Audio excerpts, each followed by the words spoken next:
Hola,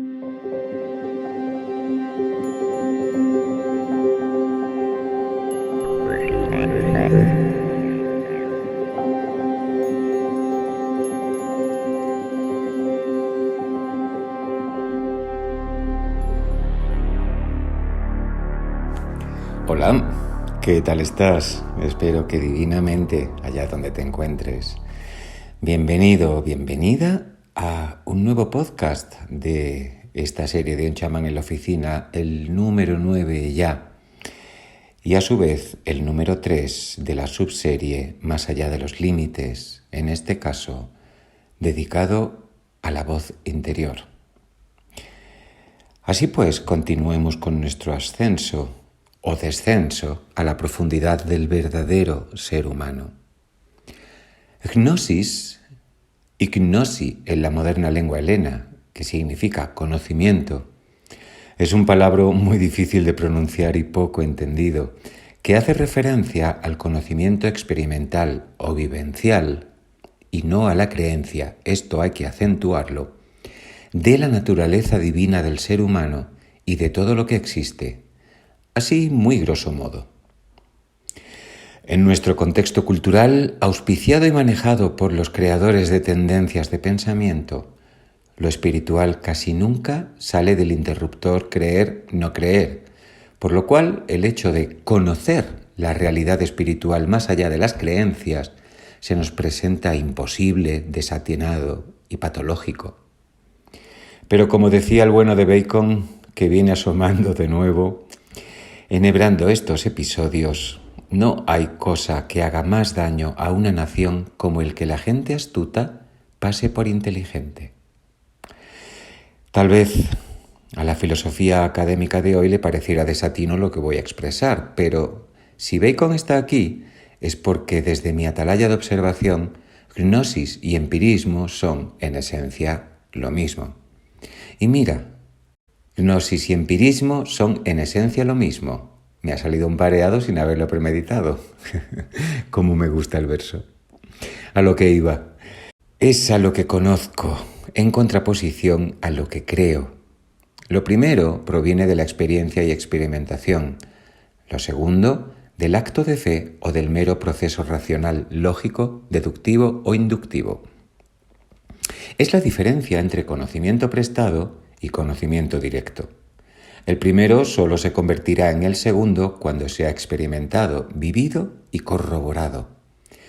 Esta diferencia entre conocer y creer, nada sutil, se ha convertido hoy en día en un asunto de importancia capital.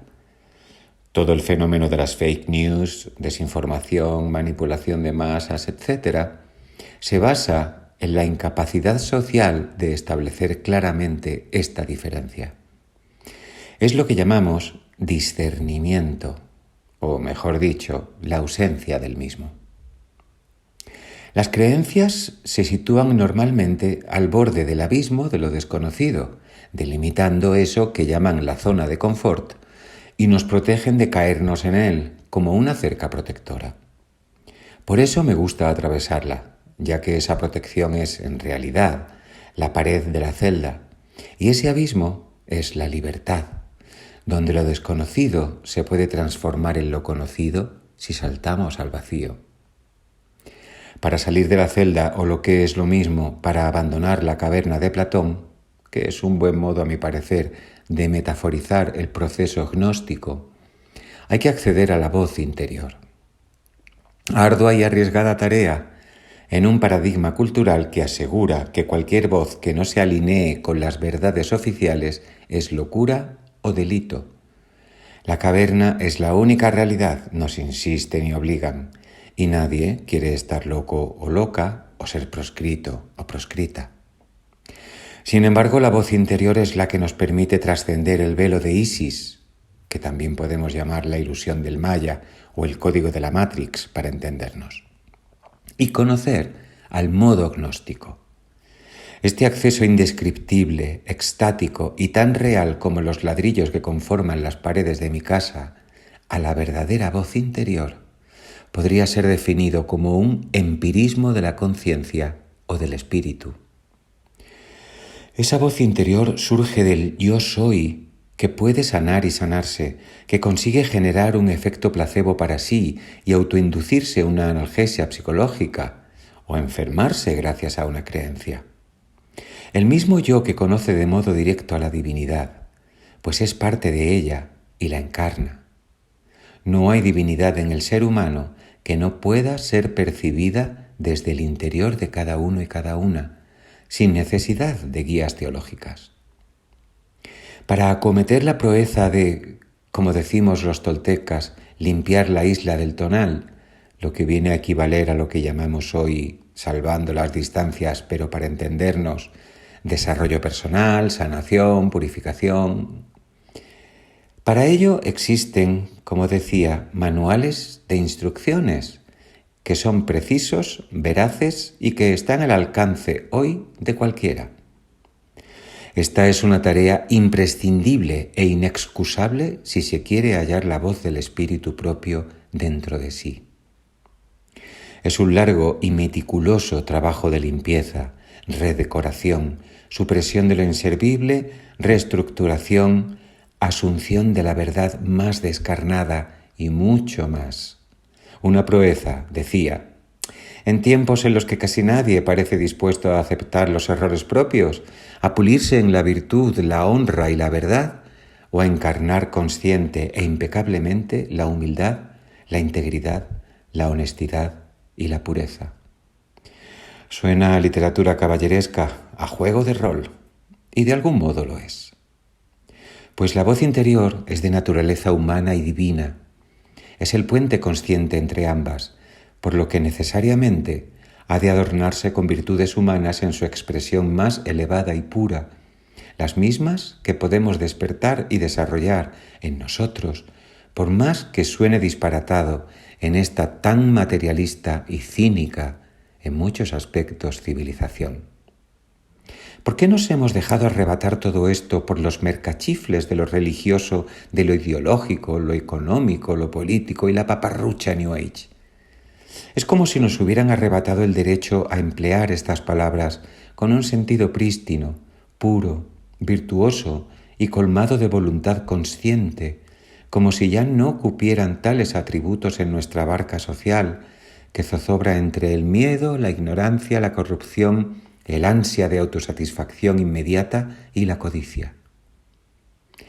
Los pasos a seguir para este encuentro sublime y decisivo con la voz interior, con la gnosis, con la experimentación directa de la divinidad a la que tenemos pleno derecho y acceso como humanos, están descritos en la epopeya del héroe, desde el poema de Gilgamesh, que sepamos, pasando por Heracles, Jasón, San Jorge, hasta el Señor de los Anillos, Star Wars o Matrix, o los propios Jesús de Nazaret o Siddhartha Gautama.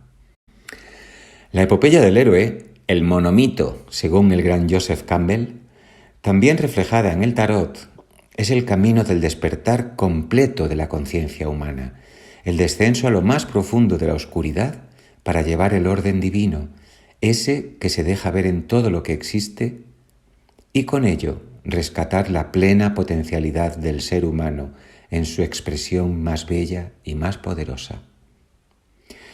Y de un modo u otro, en múltiples técnicas, prácticas y caminos, todos esos manuales de instrucciones tienen que ver con el acceso a estados acrecentados de conciencia, naturales también, merced al propio diseño de la conciencia humana, desde los que podemos operar de modo perfectamente consciente y lúcido. Ya entraré en esto más a fondo.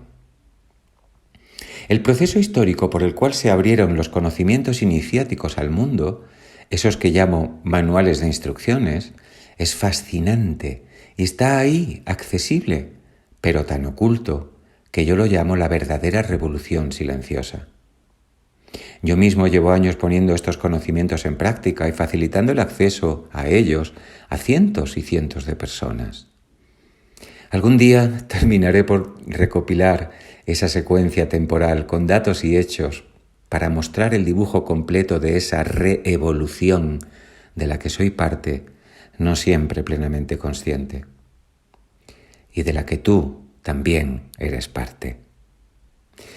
Pero para resumir, diré que a través de un proceso histórico detallado en datos, nombres, libros y hechos, se abrió al mundo el conocimiento ancestral que proporciona al ser humano las herramientas para acceder a su yo divino, a su pleno potencial y su versión más luminosa, poderosa y bella, y que había sido encapsulado y transmitido en secreto durante siglos, si no milenios, para su protección. Pues existieron y existen las fuerzas que se impusieron y quisieron acabar con él, destruirlo, reduciéndonos a una visión de la vida escasa, miope, gris y sin sentido. Desde luego, hicieron un gran trabajo. Eso es lo que más abunda hoy en nuestras sociedades. Pero el espíritu humano es imbatible e indestructible, puesto que es eterno y participa de una naturaleza divina. Sé que es muy difícil leer la palabra divina o escucharla o decirla y no caer en 1000 lugares que adulteran su significado y lo reducen a escombros y aguas fecales de tanto que ha sido utilizada para fines espurios. Es parte del trabajo personal, hoy, rescatar y limpiar el verdadero significado de esa palabra, como de tantas otras. Por eso, aquel adagio tolteca de sé impecable con las palabras es tan relevante, útil y significativo. En mi caso me gusta la libertad, la necesito para poder conectarme con mi voz interior y seguirla, y me importa más saber qué soy en realidad y cuáles son mis verdaderas capacidades que cualquier alineamiento social, ideológico o emocional. Estoy en el camino, no creas, querido, querida escuchante, que cuando hablo en estos términos es porque ya acabé el trabajo, ni mucho menos. Pero he avanzado lo suficiente en él para saber a ciencia cierta que no hay mejor ni más noble tarea en esta vida. Piénsalo bien. Si somos capaces en potencia de curarnos sin medicamentos, de anular el dolor físico a voluntad, de ver lo que no se nos muestra en primera instancia y de conocer la naturaleza de lo divino, sin adscripciones, sin etiquetas, sin creencias, ¿hasta dónde pueden llegar estos talentos si los entrenamos? Y no solo eso, ¿qué más podemos hacer? Por todo ello sostengo que la única salida posible a este desatino global es por arriba. Un desatino oportuno y pertinente para impulsarnos a elevarnos. Lo cual es un modo de decir, para escapar de la cárcel hay que elevarse sobre las contingencias de la vida cotidiana sin desatenderlas y sobre las sempiternas distracciones sin renunciar a ellas si no las requiere nuestro entrenamiento, para reencontrarnos con nuestra verdadera naturaleza y con la del tiempo. Y esto es imposible de conseguir si no se detiene el diálogo interior, con el objetivo de interrumpir el continuum de nuestra limitada y condicionada visión del mundo y de nosotros mismos que sostenemos día a día, palabra a palabra y pensamiento a pensamiento que se repiten hasta el paroxismo. El primer e irrenunciable paso es atravesar el muro de las ideas preconcebidas, del orbe de lo previsible y de las múltiples distracciones que nos impiden mirarnos y observar la realidad con descarnada honestidad y sin a prioris. La realidad, sea lo que esta palabra denomina, está ahí fuera, como decían Mulder y Scully, más allá de las paredes de la cárcel mental. Seguiré abundando en esto. Ya viste que este es el episodio 3 ya. Y si te viene interesando este asunto, como ya te vengo diciendo, déjame un comentario, constructivo siempre, por favor, si lo tienes a bien, pues me gustaría tener una idea del alcance de estas palabras y, por supuesto, siéntete libre de compartirlo si crees que puede ser útil para alguien. Que tengas un día de experiencias continuará.